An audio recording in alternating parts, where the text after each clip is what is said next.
Light নেভানোর সাথে সাথেই শুরু হয়ে গেল ওদের খেলা।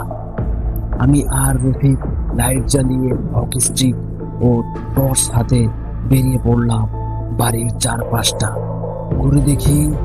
মনে কোনো লুকিয়ে থাকা সন্দেহটাও আর রইল না। বাড়িটার 5 গজের মধ্যে কোনো গাছের ডাল পর্যন্ত নেই যে বাতাসে তা টিনের দেওয়ালে টক্কর খেয়ে এমন শব্দ হবে। মনে মনে কিছুটা দমে গেলাম। এ কেমন খেলা?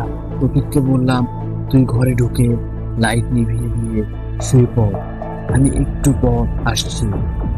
ও ঘরে ঢুকে দরজাটা পেরিয়ে দিয়ে শুয়ে লাইটটা নিভিয়ে দিতেই আবার শুরু হলো একই শব্দ।